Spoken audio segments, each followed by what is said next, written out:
రాజమండ్రి నగరంకి విచ్చేసిన సినిమా అభిమానులందరికీ, తెలుగు హీరోల అభిమానులందరికీ, ప్రత్యేకించి రామ్ చరణ్ గారి అభిమానులందరికీ నా హృదయపూర్వక నమస్కారం.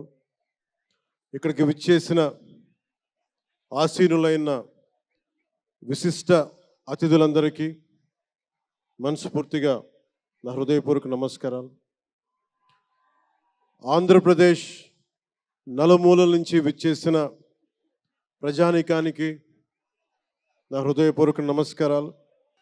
దీనిని ప్రసార మాధ్యమాల్లో చూస్తున్న ఆశేష ప్రజానీకానికి కూడా నా హృదయపూర్వక నమస్కారాలు. పత్రికాధిపతులకి, పాత్రికేయులకి, యూట్యూబ్ ఛానల్స్కి, అన్ని సోషల్ మీడియా వీక్షిస్తున్న ప్రతి ఒక్కరికి కూడా నా హృదయపూర్వక నమస్కారం. అలాగే పవన్ కళ్యాణ్ అభిమానులకు కూడా నా హృదయపూర్వక నమస్కారం. ఎక్కడి నుంచి వచ్చామో మర్చిపోకూడదు కదా. రఘుపతి వెంకయ్య నాయుడు గారిని మర్చిపోలేం, ఒక దాదాసాహెబ్ ఫాల్కేని మర్చిపోలేం, ఒక రాజ్ కపూర్ని మర్చిపోలేం, సత్యజిత్ని మర్చిపోలేం, షోలే తీసిన సిప్పిల్ని మర్చిపోలేం, తెలుగు సినిమాలని ఖ్యాతి నిలబెట్టిన నాగిరెడ్డి గారిని మర్చిపోలేం, బిఎన్ రెడ్డి గారిని మర్చిపోలేం, గోడవల్లి రామబ్రహ్మం గారిని మర్చిపోలేం. ఈ రోజున ఇంతమంది వేదిక పైన శంకర్ గారు లాంటి నిష్ణాతులు, మహానుభావులు ఉన్నారు అంటే, సూర్య గారు లాంటి నటుడు, దర్శకులు ఉన్నారంటే మేము మూలాలు మర్చిపోకూడదు. తెలుగు చిత్ర పరిశ్రమ పెద్దలందరికీ గుర్తు చేసుకుంటూ, తెలుగు జాతికి పేరు తెచ్చిన ఎన్టీ రామారావు గారికి మనస్ఫూర్తిగా ఆయనని గుండె లోతుల్లోంచి ఆయనకి స్మరించుకుంటూ, అలాగే పవన్ కళ్యాణ్ ఉన్నా, రామ్ చరణ్ ఉన్నా, ఏ హీరోలు ఉన్నా కానీ దానికి మూలం మెగాస్టార్ చిరంజీవి గారు. మీరందరూ గేమ్ చేంజర్ అనొచ్చు, ఓజీ అనొచ్చు. ఆ మూలాలు ఎక్కడో మారుమూల ఒక చిన్న పల్లెటూరులో, కుగ్రామంలో, మొగల్తూరు అనే కుగ్రామంలో చదువుతూ, విఆర్ఎస్ఎన్ వైఆర్ఎన్ కాలేజ్ నర్సపూర్లో చదువుకుంటూ, ఇవన్నీ ఇలాంటిదే మీరు అనాలంటే ఆద్యుడు ఆయనే. మీరు ఈరోజు కళ్యాణ్ బాబు అనండి, ఓజీ అనండి, డిప్యూటీ సీఎం అనండి,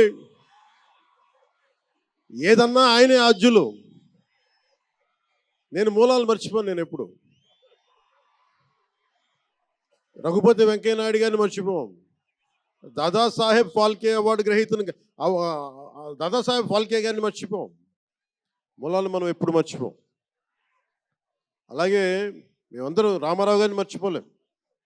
ఇంతమంది తెలుగు చిత్ర పరిశ్రమ ఇక్కడ కదిలింది, వచ్చింది అంటే దాని స్ఫూర్తి ఒక అక్కినేని నాగేశ్వరరావు గారు, రామారావు గారు, గట్టమనేని కృష్ణ గారు, ఒక శోభన్ బాబు గారు, ఎంతోమంది నిష్ణాతులు, పెద్దలు, తెలుగు చిత్ర పరిశ్రమ కోసం శక్తియుక్తులు ధారపోసిన వారు. వారందరికీ మనస్ఫూర్తిగా హృదయం నుంచి ఒక నటుడిగానే కాదు, ఆంధ్రప్రదేశ్ డిప్యూటీ సీఎంగా కూడా మనస్ఫూర్తిగా వారికి నమస్కారాలు తెలియజేసుకుంటా ఉన్నాను. ఈ వేదికకి ఇంత బలంగా తెలుగు చిత్ర ఒక ఫిలిం ఓపెనింగ్, ఇక్కడ ఒక సినిమా ఫంక్షన్ ఇక్కడ చేసుకోగలిగామంటే కూటమి ప్రభుత్వం, అనుభవజ్ఞుడైన నాయకులు శ్రీ నారా చంద్రబాబు నాయుడు గారు, గౌరవ ముఖ్యమంత్రి శ్రీ నారా చంద్రబాబు నాయుడు గారు, ఆయన ఆశీస్సులు, ఆయన సహకారం, ఆయన నిరంతర మద్దతు ఈ రోజున ఇక్కడ ఇంత అద్భుతమైన సభ జరుపుకోగలుగుతున్నామంటే గౌరవ ముఖ్యమంత్రి గారికి ప్రత్యేకించి రాజమండ్రి హృదయం నుంచి ఆయనకి నా కృతజ్ఞతలు తెలుపుకుంటా ఉన్నాను. అలాగే ఒక ఫంక్షన్ చేస్తున్నామంటే హోమ్ మినిస్టర్ అనిత గారికి కూడా నా హృదయపూర్వక ధన్యవాదాలు తెలియజేసుకుంటా ఉన్నాను. స్టేట్ డీజీపీ గారికి నా హృదయపూర్వక ధన్యవాదాలు.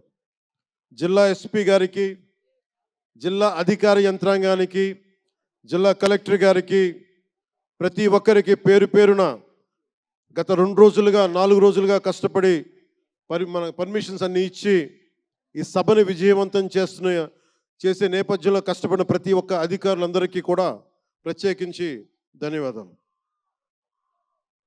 అలాగే వేదిక పైన ఉన్న శ్రీ కందులు దుర్గేష్ గారికి, గౌరవ మంత్రివర్యులు పిడుగు హరిప్రసాద్ గారు, ఎమ్మెల్సీ, మమ్మల్ని ఇన్ని రకాలుగా ఆయన, మీకు తెలుసు కదా గోరట్ల బుచ్చి చౌదరి గారి గురించి, ఆయన్ని పట్టు విడవరు ఆయన, మనం వదలాల్సిందే పట్టు. అలాంటి గోరంట్ల బుచ్చయ్య చౌదరి గారికి మనస్ఫూర్తిగా నా హృదయపూర్వక నమస్కారాలు.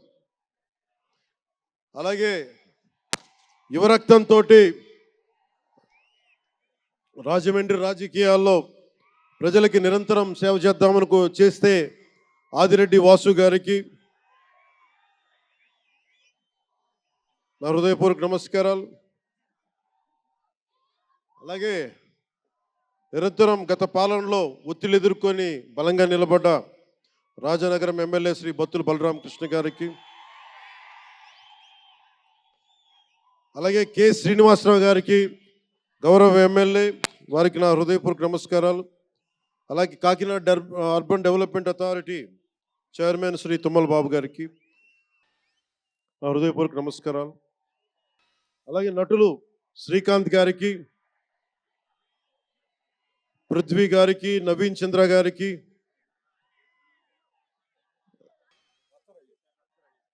రచ రవి గారికి, రామ్ జోగయ్య శాస్త్రి గారికి, కాసరాల శ్యామ్ గారికి, అనంత్ శ్రీరామ్ గారికి, బుర్రా సాయి మాధవ్ గారికి, ఇక్కడ ఉన్న అంజలి గారికి, అలాగే మ్యూజిక్ డైరెక్టర్ తమన్ గారికి. మన శంకర్ గారు తీసిన సినిమా చెన్నైలో, తమిళ్లో జెంటిల్మెన్ సినిమా, నేను టికెట్ కొనుక్కొని థియేటర్కి వెళ్ళి, ఆ రోజు నేను ఇంకా యాక్టర్ కూడా అవుతాను, అసలు రాజకీయాలు పక్కన పెట్టి యాక్టర్ అవుతానో లేదో అనే ఆలోచనలో ఉన్నప్పుడు ఆయన సినిమాని నేను కూడా టికెట్ కొనుక్కొని బ్లాక్లో ఆయన సినిమాకి వెళ్ళాను, శంకర్ గారి జెంటిల్మెన్ సినిమాకి. అలాగే ప్రేమికుడికి కూడా ఎవరు లేక తోడుకి మా అమ్మమ్మని తీసుకెళ్ళాను ప్రేమికుడి సినిమాకి. అదే అలాంటి అందరినీ, అన్ని వయసుల వాళ్ళని కూడా ఆకట్టుకునే సినిమా, ఎంటర్టైన్మెంట్తో పాటు ఒక సోషల్ మెసేజ్ ఉన్న సినిమాలు ఆయనవి. అలాంటి మంచి సినిమాలు భారతదేశంలో ఈ రోజున చరణ్ గారు కానీ, రాజమౌళి గారు కానీ, జూనియర్ ఎన్టీఆర్ కానీ, వీరందరూ విఖ్యాతిగా మన ప్రపంచ ఖ్యాతి ఉన్న రావటం అనేది, దానికి ఆద్యులు కొద్దిమంది డైరెక్టర్స్ ఉన్నారు, ముఖ్యంగా దక్షిణాది నుంచి. దాంట్లో చాలా కీలకమైన వ్యక్తి శంకర్ గారు. శంకర్ గారు ఈ రోజున భారతదేశం మొత్తం తెలుగు చిత్ర పరిశ్రమ వైపు చూస్తుంది అంటే, తమిళనాడు నుంచి వచ్చి తెలుగులోకి డబ్బై ఆ సినిమాని తెలుగు ప్రేక్షకులు ఇది తమిళ సినిమా కాదు తెలుగు సినిమా అని చెప్పి గుండెల్లో పెట్టుకొని ఆదరించారు. అంత గొప్ప సినిమాలు తీశారు శంకర్ గారు. శంకర్ గారు తెలుగులో కూడా తీయచ్చు కదా డైరెక్ట్ తెలుగు ఫిల్మ్ అంటే. ఆయన ఈ విధంగా గేమ్ చేంజర్ సినిమాని పూర్తిగా తెలుగులో తీసి మిగతా భాషల్లో డబ్ చేసే క్రమంలో రిలీజ్ చేస్తుంది. మనస్ఫూర్తిగా వారికి నా ధన్యవాదాలు. అలాగే దిల్ రాజు గారు, నేను తొలి ప్రేమ సినిమా అప్పుడు ఆయన డిస్ట్రిబ్యూటర్, అంటే ఏదో ఒక చిన్న పోస్టర్ చూసి ఎక్కడో ఒక మాటిని ఈ సినిమా చాలా సూపర్ డూపర్ హిట్ అవుతుంది ఒక నమ్మకంతో పాపం ఆయన అడ్వాన్స్ ఇచ్చారు. అలా స్టార్ట్ అయిన వ్యక్తి. మేము వకీల్ సాబ్ నా నిర్మాత కూడా ఆయన. ఎలాంటి నిర్మాత అంటే, నేను బాగా కష్టాల్లో ఉన్నప్పుడు డబ్బులు లేవు నా దగ్గర, పేరు ఉంది కానీ డబ్బులు లేవు, మార్కెట్ ఉందో లేదో తెలియదు. అలాంటి పరిస్థితుల్లో వచ్చి వకీల్ సాబ్ అనే సినిమా నాతో తీసి ఈరోజు జనసేన పార్టీ నడపడానికి ఇంధనంగా పనిచేస్తుంది వకీల్ సాబ్ సినిమా, దాని నిర్మాత దిల్ రాజు గారు.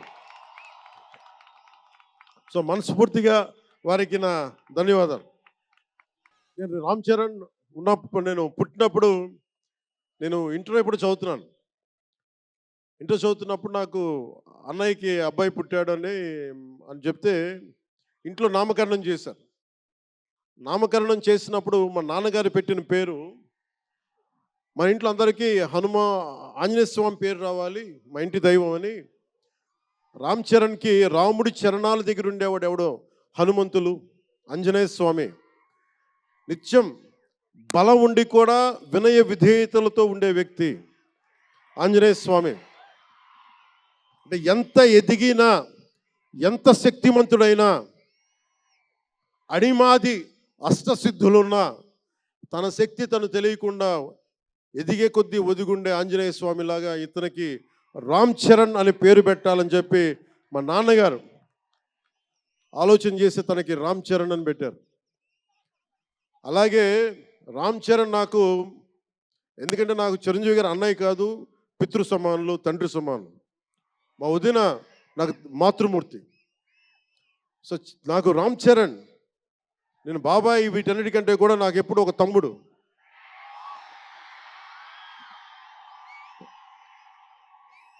చిన్నప్పుడు బాగా ఏడిపించేవాడిని, నేను ఇంకా బద్ధకంగా ఉండేవాడిని.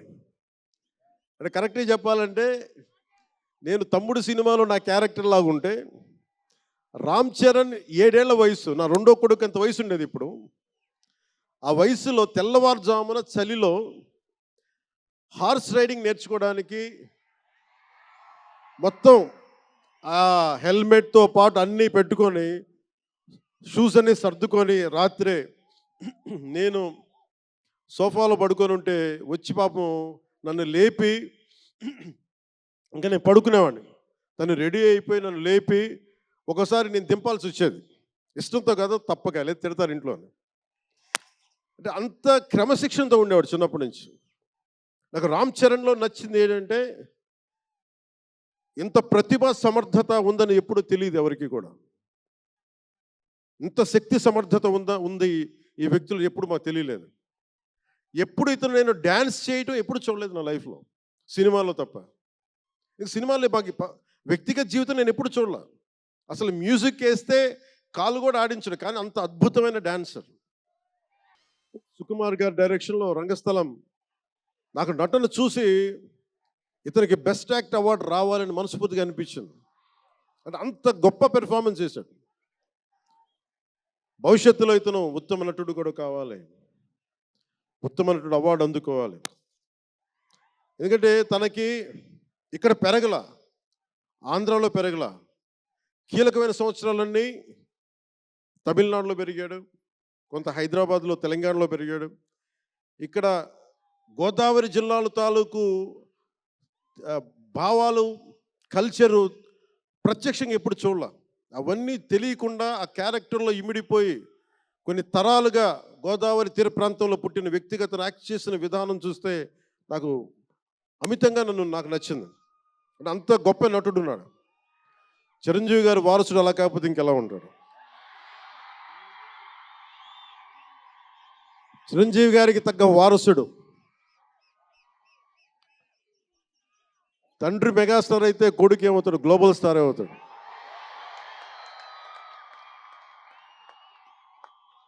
చిరంజీవి గారిని ఎందుకు అంటే ఎక్కడ గుర్తు పెట్టుకోవాలంటే, అంటే నాకు మా అన్నయ్య అంటే ఎందుకు గౌరవం, మొన్న కూడా ఇంట్లో అప్పుడప్పుడు చెప్తా ఉంటాం. ఆయన ఒక మొగల్తూరు నుంచి వచ్చిన వ్యక్తి, ఎవరు ఆధారం లేరు. మీరు ఇంతమంది లక్షల మంది ఇక్కడ ఉన్నారు, జనం, ప్రజలందరూ ఉన్నారు. మనకి ఎవరో ఒకళ్ళు ఉండాలి అని అనుకోకర్లా, మీకు మీరే ధైర్యం. మీరు అనుకుంటే మీరు సాధిస్తారు.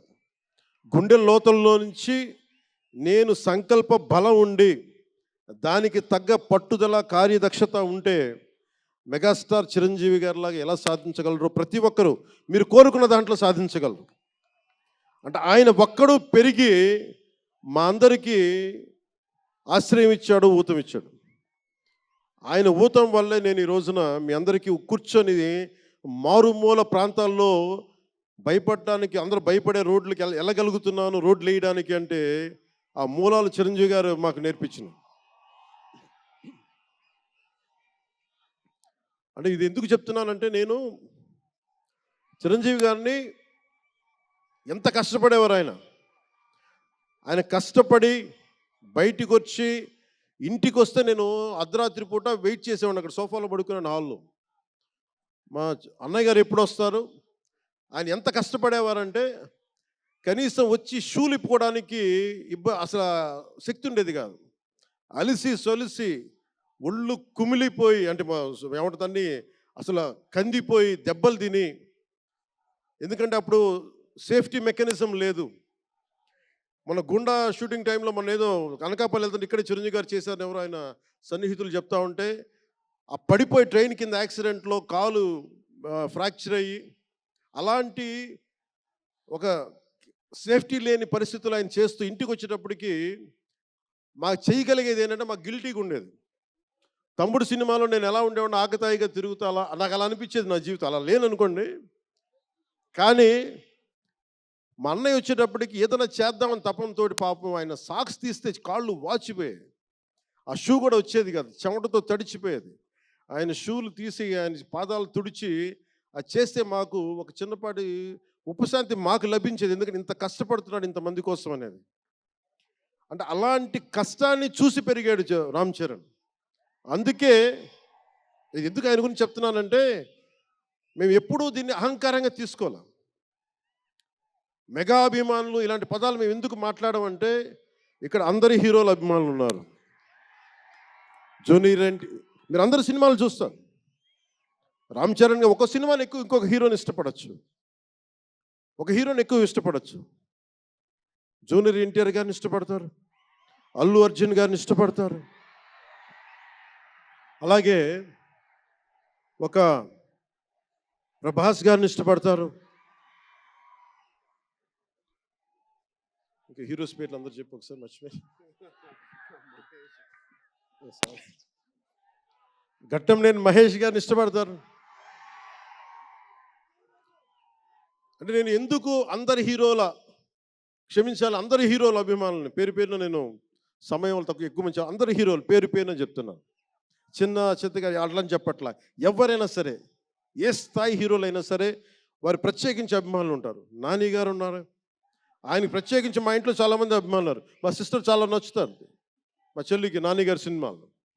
ఇలాగా మా ఇంట్లో అందరికి కూడా మా చిరంజీవి గారు మాకు నేర్పించింది, ఒక హీరోని ద్వేషించే పని మాకు తెలియదు. మాకు చిన్నప్పటి నుంచి మా జీవితంలో కళమా తల్లి సాక్షిగా చెప్తున్నాం, ఎప్పుడు కూడా మా ఇంట్లో ఈ హీరో సినిమా పోవాలి, మేము ఉండాలి, మా ఇంట్లో ఎప్పుడు లేదు. అసలు ఆ సంస్కృతి మా ఇంట్లో లేదు. అందుకు మేము అందరం బాగుండాలని కోరుకుంటాం. ఎందుకు బాగుండాలని కోరుకుంటామంటే, సర్వే జనం సుఖినో భవంతు అని చెప్పి మా నాన్న నేర్పించిన ఇది మాకు సంస్కృతి. అది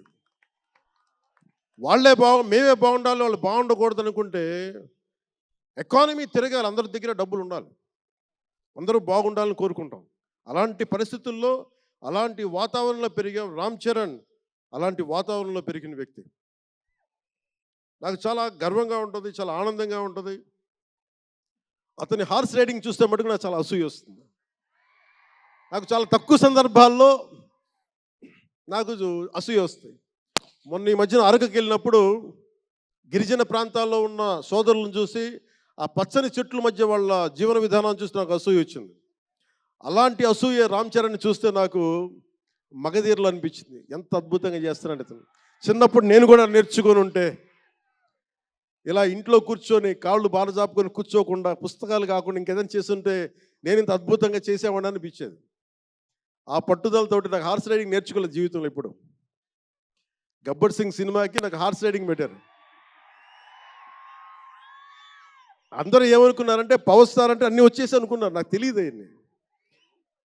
హార్స్ రైడింగ్ అని చెప్పారు. ఓకే అని గుర్రం చూపించారు నాకు. అది కచ్ రాష్ట్రం, గుజరాత్లో. గుర్రం దగ్గరికి వెళ్ళా. సార్ ఏం లేదు, దౌడు తీసుకుంటే గ్యాలప్ మీద వచ్చేయాలంటే ఆహా ఓకే షూర్ అన్నాను, డెఫినెట్గా వచ్చేస్తానన్నాను. కింద పడితే ఏమవుతానో నాకు తెలియదు. సో నాకు ఒకటి తెలుసు, తెగింపు తెలుసు. గుర్రం దగ్గరికి వెళ్ళి చెప్పా, దానికి చెవిలో చెప్పాను, నాకు నాకు హార్స్ రైడింగ్ రాదు. వీళ్ళందరూ నన్ను ఎక్స్పెక్ట్ చేస్తారు నేను చాలా గొప్ప హార్స్ రైడర్ అని. అంటే హీరో అంటే అన్నీ తెలియాలనుకుంటారు, నాకు తెలియదు హార్స్ రైడింగ్. దానికి ఒక చిన్న ఒక పంచదార ముక్కను చిన్న క్యారెట్ పెట్టాడు, జాగ్రత్తగా తీసుకెళ్ళి నాకు వదిలేవాను. పాపం ఆ గుర్రం అది నన్ను ఎంత అద్భుతంగా తీసుకెళ్ళిందంటే అది మీరు చూసారు ఆ సీన్లో. నేను అందరినీ మోసం చేశాను ఆ సినిమాలో, హార్స్ రైడింగ్ రాకుండా సినిమా వరకే హార్స్ రైడింగ్ వచ్చినా కదా. అలాంటి అంటే నాకు ఇది మాకేంటంటే మాకు సినిమాల్లో చూసినవన్నీ నాలాగా కాకుండా అన్నీ చాలా సుశిక్షితమైన ఒక ఒక నేర్చుకున్న వ్యక్తి ఇతను రామ్ చరణ్. ఒక డ్యాన్స్ కానీ ఎక్కడో ఇంగ్లాండ్కి వెళ్ళి అక్కడ డ్యాన్స్ ఇన్స్టిట్యూషన్స్లో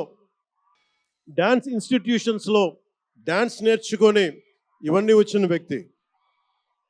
అలాగే ఈ సినిమా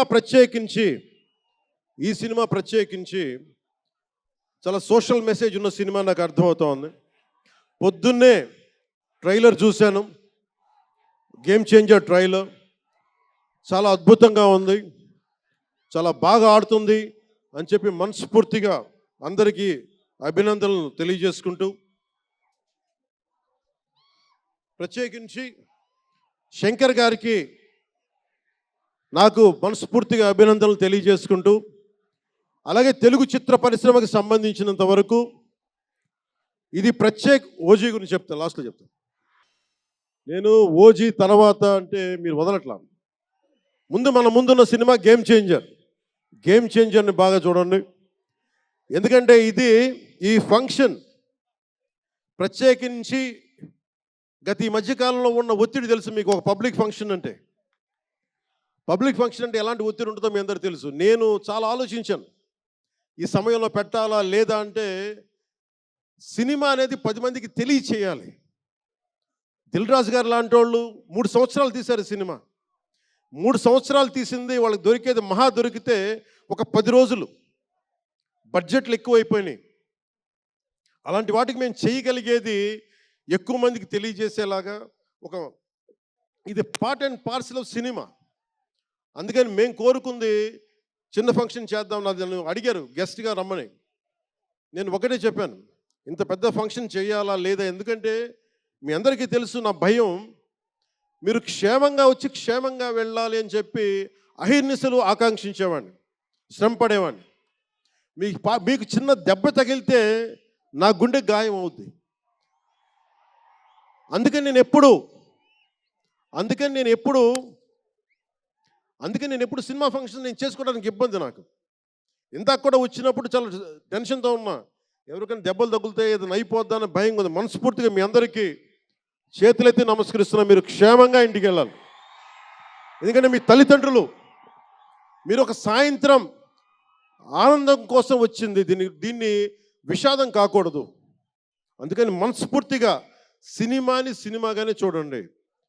కింద పడిపోయి మీద పడిపోయి తొక్కిసలాడుతూ హీరోలను చూడడం కంటే కూడా మీరు దూరం నుంచే ఇబ్బంది పడకుండా మీరు క్షేమంగా ఉండాలి, అందరూ క్షేమంగా ఉండాలి మనస్ఫూర్తిగా కోరుకుంటా ఉన్నాం.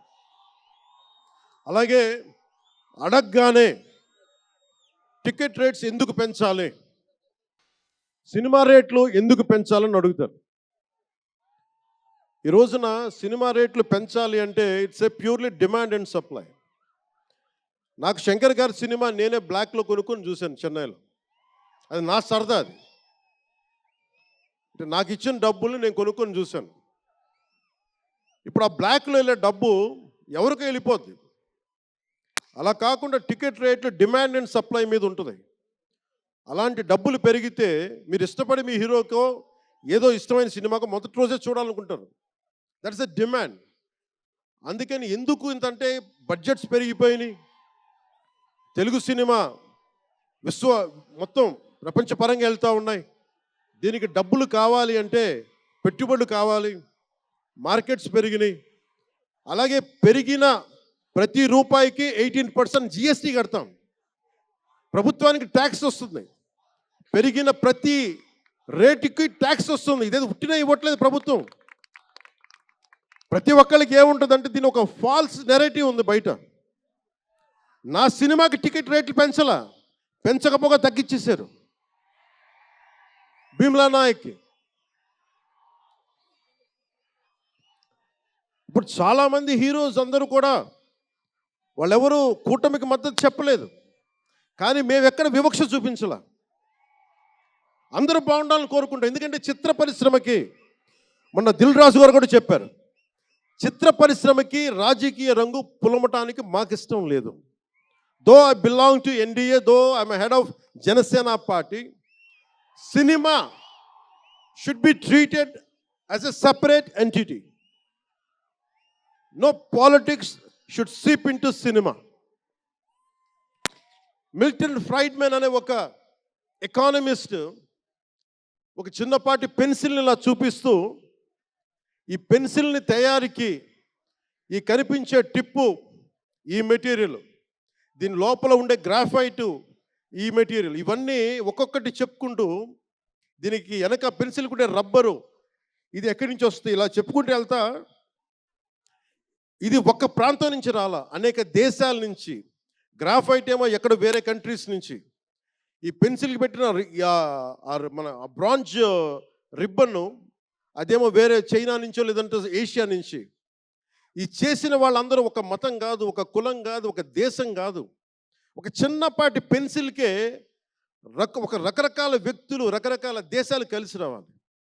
అలాంటిది ఇంత సినిమాకి శంకర్ గారు తమిళియన్, మనకి దిల్ రాజు గారు ఫ్రమ్ తెలంగాణ. ఇక్కడ ఒక్కొక్కరిని అడగండి, ఒక్కొక్కరు ఒక్కొక్క రాష్ట్రం నుంచి వస్తారు, బట్ అందరూ కలిసి సినిమాని తీస్తారు, మీకు ఆహ్లాదం కలిగజేస్తారు. ఇప్పుడు మాకుంటుంది, నేను ఎప్పుడు కూడా నాకు ఇష్టం లేనిది సభావేదికగా ఒక్కటి శంకర్ గారికి కానీ దిల్ రాజు గారికి కానీ తెలుగు చిత్ర పరిశ్రమకు కానీ భారతీయ చిత్ర పరిశ్రమకు కానీ ఒకటితే మనం నేర్చుకోవాలి. ఎప్పుడు మనం భారతీయ చిత్ర పరిశ్రమ అనేవాళ్ళం తప్ప లాస్ట్ 90s నుంచి టాలీవుడ్ అని, బాలీవుడ్, కాలీవుడ్, మాలీవుడ్ మనం ఎందుకు ఏప్ చేయాలి వీళ్ళని? Why do we have to ape Hollywood? మనం ఒకప్పుడు మాయాబజార్ లాంటి సినిమాలు తీసిన వాళ్ళం, మూకీలు తీసిన వాళ్ళం. చిత్ర పరిశ్రమ ఒక బెంగాల్లో పరివిడిల్లింది అక్కడ. సో మనం ఎందుకు వీళ్ళని ఫాలో అవ్వాలి? వాళ్ళు హాలీవుడ్ డిసిప్లైన్ ఫాలో అవ్వం, Hollywood method of film making follow అవ్వం, Hollywood method of skill development follow అవ్వం. కానీ ఆ వుడ్ను మటుకు తీసుకున్నాం మాలీవుడ్, ఇది మటుకు మానాలి. ఎందుకంటే మనకు ఒక కాళిదాసు ఉన్నాడు, మహా కవులు కళాకారులు గొప్ప గొప్ప కావ్యాలు రాశారు. సో మన జాతి తాలూకు ప్రాముఖ్యతని సినిమాలే చెప్పగలగాలి. అందుకని హాలీవుడ్ని అనుకరించడం మానేయాలి. మనదైన సత్తా, మనదైన కథ, మనదైన బలం మనం చూపించాలి విశ్వానికి. అది చూపించకపోతే ఏమవుద్దంటే ఎక్కడ కూర్చొని ఈరోజు ఇప్పుడు కాపీ చేద్దామంటే కుదరదు. You have to come with original stories, సహజమైన కథలతో పట్టుకురావాలి. ఆ విధంగా ఉండాలి అంటే ముందు చిత్ర పరిశ్రమలో కూడా చాలా డిసిప్లిన్ రావాలి. సినిమాలు తీసే వాళ్ళు మాట్లాడాలి చిత్ర పరిశ్రమ గురించి, సినిమాలు తీయని వాళ్ళు మాట్లాడకూడదు. సినిమాలు తీయకుండా రాజకీయాలు చేసేవాళ్ళు మాకు నచ్చం. అది ఎన్డీఏ తరపు నుంచి నేను చెప్తా ఉన్నాను. తెలుగు చిత్ర పరిశ్రమ గురించి మాట్లాడాలి అంటే సినిమాలు తీసి దానికి సాధక బాధలు అర్థం చేసుకున్న వాళ్ళే మాట్లాడాలి. మన తెలుగుదేశం, జనసేన, భారతీయ జనతా పార్టీ, ఎన్డీఏ ప్రభుత్వం వారితోనే మాట్లాడతాం, వారితోనే గుర్తిస్తాం. అలాగే చాలాసార్లు సినిమా టికెట్ల కోసం హీరోలకి పనేంటి, హీరోలు ఎందుకు రావాలి, అది మాకు ఇష్టం లేదు. మహా అయితే నిర్మాతలు రండి, ఒక ట్రేడ్ బాడీ రండి, మీ యూనియన్ రండి, మేము అది ఇచ్చేస్తాం. అంతేగాని హీరోలు వచ్చి మాకు నమస్కారాలు పెట్టాలి, ఒక లో లెవెల్ వ్యక్తులం కాదు మేము. దీన్ని ఎక్కడి నుంచి నేర్చుకున్నాం? స్వర్గీయ నటరత్న ఎన్టీ రామారావు గారి దగ్గర నుంచి నేర్చుకున్నాం. మహానటుడు, ఆయనని ఎంతమంది విమర్శించినా కోటా శ్రీనివాసరావు గారు విమర్శించిన ఆయన ఎప్పుడన్నా యాక్ట్ చేస్తే ఆయనతో పాటు ఏం బ్రదర్ బాగున్నారు అని చెప్పి చాలా గుండెలు నిండుగా పలికే వ్యక్తి మహానుభావుడు ఎన్టీ రామారావు గారు. ఇంత తెలుగుదేశం పార్టీ ఎన్టీ రామారావు అన్నిసార్లు ముఖ్యమంత్రిగా ఉన్నప్పుడు కూడా ఎప్పుడు ఘట్టంలేని కృష్ణ గారు కాంగ్రెస్లో ఉండి కూడా కనిపిస్తే ఇద్దరు ఆప్యాయంగా మాట్లాడుకునే వాళ్ళు. ఎన్టీ రామారావు గారు ఎప్పుడు వివక్ష చూపించాల. ఇది చిత్ర పరిశ్రమ తాలూకు ఔన్నత్యం. ఇది అదే ఔన్నత్యాన్ని మేము కొనసాగిస్తున్నాం, అదే మేము కోరుకుంటా ఉన్నాం. అంతేగాని గతం ప్రభుత్వంలో లాగా మీరు అభిమానించే మెగాస్టార్ చిరంజీవి గారు లాంటి వారిని కానీ, బాహుబలి ప్రభాస్ గారిని కానీ, మహేష్ గారిని ప్రిన్స్ మహేష్ అంటారు కదా, మహేష్ గారిని కానీ ఇంకెవరిని వెళ్ళారా, ఇంకెవరు వెళ్ళినా కానీ మేము ఇవన్నీ ఎందుకు చేయట్లేదంటే మాకు సినిమా పరిశ్రమ మీద గౌరవం ఉంది. నారా చంద్రబాబు నాయుడు గారు ఇప్పటికి 4వ ముఖ్యమంత్రి. ఆయన 3 సార్లు కానీ 4 సార్లుగా ముఖ్యమంత్రి ఉన్న ఈ సమయంలో ఎప్పుడు కూడా తెలుగు చిత్ర పరిశ్రమకి దోహదపడ్డారు తప్ప ఆయన ఎప్పుడు తెలుగు చిత్ర పరిశ్రమని ఇబ్బంది పెట్టలేదు. తిరిగి మేము సినిమాని గౌరవించే వాళ్ళం. ఇక్కడున్న చిత్ర పరిశ్రమ కోసం, సినిమాల కోసం పరితపించే కథల కోసం మనం వెనకాడతాం. మన కథలు కావాలి. సినిమా జీవితంలో లేని సినిమాలో వెతుక్కుంటాం. మనం జీవితంలో దొరకని న్యాయాన్ని సినిమాలో న్యాయం దొరికితే తృప్తి పడతాం. ఒక్కటి సినిమా తీస్తే ఎందుకు చూస్తాం మనం? శంకర్ గారి డైరెక్షన్లో అరే మన జీవితంలో మన ముఖ్యమంత్రి ఇలా ఉంటే బాగుంటుంది అనుకుంటాం. ఆ కథని, ఆ భావాన్ని సినిమాగా తెరకెక్కిస్తే అది బాగుంటుంది. ఒక శివాజీ సినిమా ఎదురు తిరిగితే ఎలా ఉంటుంది, ప్రత్యామ్నాయంగా రాజు చేస్తే ఎలా ఉంటుంది ఒక శివాజీ. ఇలాంటి సినిమాలన్నీ కూడా మనకి నిజ జీవితంలో జరగనివి. మనం ఒక అట్లీస్ట్ సినిమా ప్రపంచంలో చూస్తే ఒక తృప్తి ఉంటుంది. అలాగే ఇంతమంది యువత ముందుకొచ్చి ఎందుకు వస్తున్నారు అంటే ఒక మార్గదర్శకం సినిమాలో. ఒకసారి సినిమాలో కూడా చాలా మంచి విలువలు ఉంటాయి, కానీ ఆ విలువలు తీసుకోవచ్చు. కానీ మనం ఎలా ఉండాలంటే హంసలాగా పాలను తీసుకొని నీళ్ళు వదిలేయాలి. కానీ కొంతమంది నీళ్ళని పట్టుకుంటారు, మనం ఏం చేయలేము. సినిమా అన్నీ చూపిస్తుంది, మంచి చెడు 2 చూపిస్తాయి. ఏది తీసుకోవాలి అనేది మీది. ఉదాహరణకి వకీల్ సాబ్లో ఒక సన్నివేశంలో హీరో దగ్గరికి వచ్చే డైలాగ్ వస్తుంది, ఆర్ యు వర్జిన్ అని చెప్పి ఒక స్త్రీ పాత్రధారిని అడుగుతారు. అది నా ఇండివిజువల్గా నేను చెప్పడానికి ఇబ్బంది అనిపించింది. నేను డైరెక్టర్ గారికి, దిల్ రాజు గారికి చెప్పాను, ఈ డైలాగ్ అయితే నేను చెప్పను కాబట్టి అబ్బాయిని అడుగుతాను, అమ్మాయిని నేను అడగనేమని చెప్పి. అంటే న్యాయం 2 పక్షాలు ఉండాలి, ఒకళ్ళని ఇబ్బంది పెట్టడం నాకు ఇష్టం లేదు. ఇది సెన్సిబిలిటీస్ కూడా ఫిలిం టెక్నీషియన్స్ కానీ, డైరెక్టర్స్ కానీ, యాక్టర్స్ కానీ, ఎందుకంటే హీరోలు చాలా పెద్ద ప్రభావం, మీరు దర్శకులు చాలా పెద్ద ప్రభావం, నిర్మాతలు చాలా పెద్ద ప్రభావం చూపిస్తారు. మీరు కేవలం డబ్బులు సంపాదించడమే కాదు, మీరు కొన్ని విలువలు చెప్తారు. ఒక రామ్ చరణ్ కోసం కానీ, ఒక శంకర్ గారి కోసం కానీ, దిల్ రాజు గారి ప్రొడక్షన్ అంటే ఎందుకు ఇంతమంది వస్తారు, ఇన్ని లక్షల మంది ఎందుకు వస్తారంటే ఏదో ఒక కనెక్ట్ ఉంది, దానికి ఒక బంధం ఉంది, దానికి ఏదో ఎదురు చూస్తాం ఒక సినిమా ద్వారా. ఒక RRRకి ఎందుకు అంత పరిగెడతాం సినిమా చూడటానికి, ఏదో ఎదురు చూస్తాం మనం. సో బాధ్యత తెలుగు చిత్ర పరిశ్రమకు కూడా మీరు సమాజాన్ని ఇంకొంచెం వినోదంతో పాటు ఆలోచింపజేసే సినిమాలు ఇవి కూడా రావాలని మనస్ఫూర్తిగా నేను మీ నుంచి ఆశిస్తా ఉన్నాను. మీరు ఎలాంటి సినిమాలు తీసినా ప్రజలకి ఆమోదయోగ్యంగా ఉండే సినిమాలు, ప్రజలకు విలువ నేర్పించే సినిమాలు మరిన్ని రావాలని మనస్ఫూర్తిగా కోరుకుంటూ, ఈరోజు పెరిగిన రేట్లు ఆంధ్రప్రదేశ్ ప్రభుత్వానికి ఆదాయం కూడా కేవలం అది నిర్మాతలకని అనుకోవడానికి లేదు. పెరిగిన ప్రతి రూపాయికి 18% GST వస్తుంది. అది ప్రజలందరికీ కూడా ఈ సందర్భంగా నేను తెలియజేస్తాను. ఓజీ నా దుంప తెంపేస్తున్నారు. మాట్లాడడం దాని గురించి వేరే మాట్లాడడం. డైరెక్టర్ ఇక్కడే ఉన్నారు, 3 సినిమాలు ఉన్నాయి. అదే మీకు తెలుసు కదా నా ప్రేమ మీకోసం. ఓజీ సినిమా కంటే నా భవిష్యత్తు మీకు ముఖ్యం, నాకు ముఖ్యం మీ భవిష్యత్తు. మీ భవిష్యత్తు కోసం ఇలా ఉండిపోయాను. అందుకని ప్రత్యేకించి మనం మాట్లాడుకోదు. ఇది అంటే వేరే సినిమా గురించి, ఒక గేమ్ చేంజర్ అనే సినిమాకి వచ్చి మనం ఓజీ గురించి మాట్లాడుకోం. ఓజీ కోసం వచ్చినప్పుడు ఓజీ గురించి మాట్లాడాలి. అందుకని ప్రత్యేకించి ఆంధ్రప్రదేశ్ రాష్ట్ర ప్రభుత్వం తరపున గేమ్ చేంజర్ సినిమాకి గేమ్ చేంజర్ దర్శకులు శంకర్ గారికి, గేమ్ చేంజర్ నిర్మాతలు దిల్ రాజు లక్ష్మణ్ శిరీష్ గారికి, అలాగే గ్లోబల్ స్టార్ మెగాస్టార్ తనయులు రామ్ చరణ్ గారికి నా హృదయపూర్వక శుభాకాంక్షలు తెలియజేసుకుంటూ, ఇక్కడ ఉన్న మంత్రివర్గ సభ్యులకి, సహచర శాసనసభ్యులకు ప్రతి ఒక్కరికి నా హృదయపూర్వక నమస్కారాలు. అలాగే నా మిత్రుడు, నాకు సన్నిహిత మిత్రుడు ఎస్జే సూర్య, உங்க பத்தி சொல்லிட்டே இருந்தேன் சார், உங்க பத்தி சொல்லிட்டே இருந்தேன் தந்தி டிவியில், நீ எனக்கு எவ்வளோ பிடிக்குன்னு சொல்லிட்டே இருந்தேன். ఈయన ఏ మేరా జహా అని పాట పెడతానంటే మీరు అమ్మాయిలతో డ్యాన్స్ చేయాలి సార్ అంటాడు. నేను అంటాను దేశభక్తి చెప్పాలి. మా ఇద్దరు గొడవ అయింది. నేను చెప్పాను నువ్వేమనుకుంటా అవి చేస్తాను తప్ప నేను మటుకు ఏ మేరా జహాయే చేస్తాను, నేను అమ్మాయిలతో డ్యాన్స్ చేయనని చెప్పాను. చాలామంది చేశారు, ఎందుకంటే నేను బాగా చేయలేను తెలుసు నాకు. దానికి ఏదో కూర్చుని పాపం నా మాట, మా ఇద్దరికి అలా మంచి ఫ్రెండ్స్, స్నేహం మా ఇద్దరి మధ్య, గంటలు గంటలు మాట్లాడుకుంటాం. ఈ మధ్య కుదరట్లేదు. సో గ్రేట్ యాక్టర్, మంచి దర్శకుడు కాదు, ఎక్స్ట్రాడినరీ డైరెక్టర్.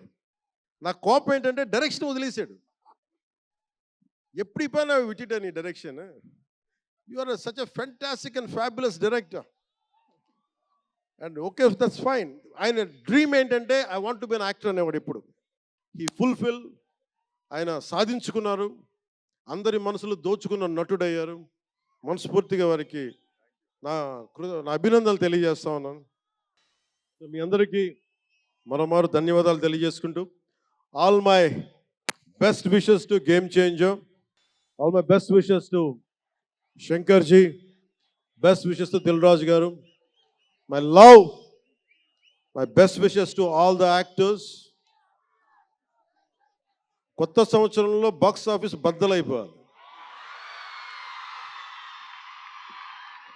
నేను ఇలాంటి మాటలు మాట్లాడు, నా సినిమాకి నేను మాట్లాడను. మీరు ఏం చేస్తారో తెలీదు. మగధీరుడు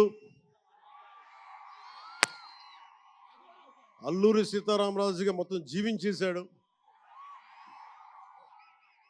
అందరి తోటి నటుల మీద అమితమైన ఇష్టం చూపించేవాడు. అందరికీ ఫ్రెండ్ రామ్ చరణ్, అందరి హీరోలకి చాలా గౌరవంగా ఉండేవాడు.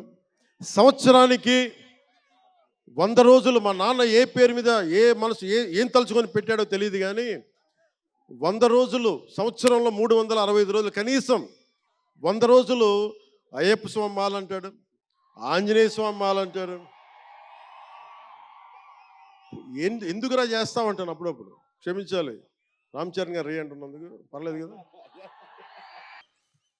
అంటే ఎందుకంటే నాకు బాధ్యత తప్పకుండా ఉండటానికి, నియంత్రించుకోవడానికి, అహంకారం రాకుండా ఉండటానికి, ఎప్పుడు చూడండి చెప్పులు లేకుండా ఉంటాడు. అంటే నాకే అనిపిస్తుంది, కనీసం నేను వేసుకునే చెప్పులు కూడా వదలడానికి ఇబ్బంది పడతాను అప్పుడప్పుడు. అలాంటిది రామ్ చరణ్ చెప్పులు లేకుండా, మామూలు హీరో కాదు, హాలీవుడ్ దాకా వెళ్ళాడు, ఆస్కార్కి వెళ్ళాడు. అక్కడికి వెళ్ళి ఎంత గుండె ధైర్యం అంటే, నేను చెప్పులు వేసుకుంటా, అవసరమైతే మంచి సూటు బూట్ వేసుకుని తయారవుతాడు, లేదంటే అయ్యప్ప స్వామి మాలేసుకుని కనిపిస్తూ ఉంటాడు. అంటే వ్యక్తిత్వంలో ఎంత బలం ఉండాలి ఆ వ్యక్తికి.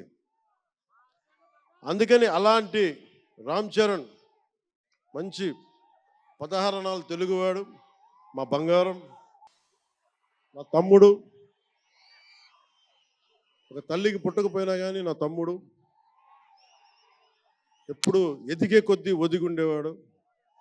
అతనికి మరింత విజయం కలగాలని, అద్భుత విజయాలు కలగాలని మనస్ఫూర్తిగా ఒక బాబాయ్గా కాదు, ఒక అన్నగా ఆశీర్వదిస్తున్నాను. I love you Ram Charan, I love you all.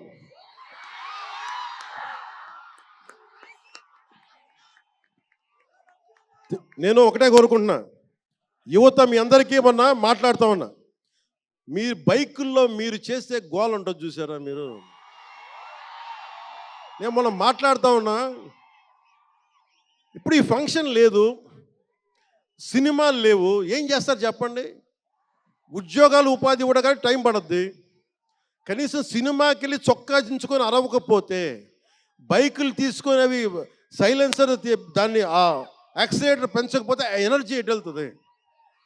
అందుకే ఒకటే చెప్పాను, దిల్ రాజు గారికి చెప్తా ఉన్నా, మీరు తెలంగాణ ఫిల్మ్ ఫెడరేషన్ ప్రెసిడెంట్ కదా, మీరు ఆంధ్రప్రదేశ్ని చిన్న చూపు చూడకండి.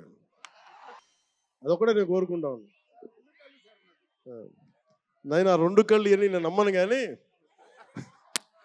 మీరు తెలుగు చిత్ర పరిశ్రమని అటు తెలంగాణలోను ఇటు ఆంధ్రాలోను 2 చోట్ల అద్భుతంగా ఉండాలని కోరుకుంటా ఉన్నాను.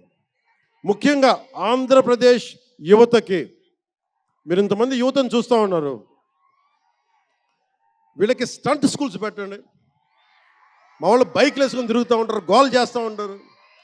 ఒక మంచి స్టంట్ స్కూల్ పెట్టండి. గోదావరి జిల్లాలోనూ రాయలసీమలోనూ మా కడపలోనూ ఎక్కడో చోట ఒక 2-3 స్టంట్ స్కూల్స్ పెట్టండి. మా వాళ్ళకి స్కిల్ డెవలప్మెంట్ ఇవ్వండి. మాకు ఒక స్క్రీన్ ప్లే ఎలా రాయాలో మా వాళ్ళకి చెప్పండి.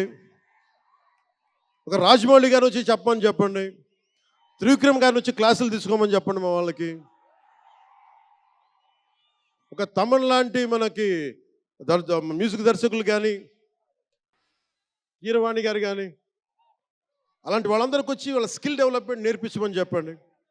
మీరు దాని మీద ఒకసారి ఆలోచించండి. స్టూడియోలు పెట్టండి. ఇక్కడ కొంతమంది అసిస్టెంట్ డైరెక్టర్స్కి ఎలా ఉండాలి, డైరెక్టర్స్ కావాలంటే ఏం చేయాలి, 24 క్రాఫ్ట్స్లో ఒకళ్ళకి ప్రొడక్షన్ డిజైనింగ్ నేర్పించండి. మా వాళ్ళకి ప్రొడక్షన్ డిజైనింగ్ స్కూల్స్ పెట్టండి. ఫిల్మ్ మేకింగ్ స్కూల్స్ పెట్టండి. ఈరోజున మీకోసం ఇంతమంది వచ్చారు, మీరు తిరిగి ఇవ్వగలిగేది మీకోసం రేట్లు పెంచాం. ముఖ్యమంత్రి గారు మీకు అండగా ఉన్నారు, చంద్రబాబు నాయుడు గారు, మేమందరం మీకు అండగా ఉన్నాం. తెలుగు చిత్ర పరిశ్రమని మీ ద్వారా మేము కోరుకునేది, ఇంతమంది యువతున్నారు, వీరికి మీ ద్వారా కొంత ఉపాధి కల్పించండి. నేను సినిమాని మాట్లాడుతుంటే నేను టీవీని ఎప్పుడు వదలలేదు, టీవీ మీడియంని. చిన్న తెర అనుకుని, చిన్న తెర పెద్ద తెర ఉండదు, తెర చిన్నదైనా పెద్దదైనా ఒకటే మాకు. సో మాకు ముమ్మిడివరం లాంటి గొప్ప లొకేషన్స్ ఉన్నాయి. మాకు కేరళకి మించిపోయి ఉంటుంది ముమ్మిడివరం. గోదావరి తీరం చూడండి, అసలు మీరు గండికోట చూడండి, కడపలో సిద్ధవటంకి వెళ్ళండి, అడ్వెంచర్ సినిమాలు ఉంటాయి. అటు వెళ్తే మీరు పార్వతీపురం వెళ్ళండి, మన్యం ప్రాంతం అద్భుతంగా ఉంటుంది. మీరు లొకేషన్స్ని ఎక్స్ప్లాయిట్ చేయండి. ఇక్కడ అందరికీ మేము సౌకర్యాలు కల్పిస్తాం. మా దుర్గేష్ గారికి కూడా చెప్తా ఉన్నాను, మనకి కూర్చొని ఇక్కడ టూరిజం డెవలప్ చేయాలి. అందుకని మీకు తెలుగు చిత్ర పరిశ్రమకి ఆంధ్రప్రదేశ్ ప్రభుత్వం అండగా ఉంటుందని తెలియజేసుకుంటూ, మీకోసం ఒళ్ళు వంచి పనిచేస్తానని తెలియజేసుకుంటూ, మరోమారు మనందరికీ ఇష్టమైన రామ్ చరణ్కి గుండెల నుండి శుభాకాంక్షలు తెలియజేసుకుంటూ, శంకర్ గారికి మరోమారు కృతజ్ఞతలు తెలియజేసుకుంటూ, దిల్ రాజు గారికి ఇద్దరికి అభినందనలు తెలియజేసుకుంటూ, నటీనట వర్గానికి ప్రతి ఒక్కరికి అందరికీ ధన్యవాదాలు తెలియజేసుకుంటూ, మీ అందరూ క్షేమంగా ఇంటికి వెళ్ళండి. ఇంట్లో అమ్మా నాన్నని అడిగానని చెప్పండి. నాకంటే వయసులో పెద్దవారైన ఎవరన్నా ఉంటే వారికి నా పాదాభివందనాలు తెలియజేయండి. మీరు 2 చేతులైతే దండం పెడుతున్నా, క్షేమంగా క్షేమంగా క్షేమంగా ఇంటికి వెళ్ళండి.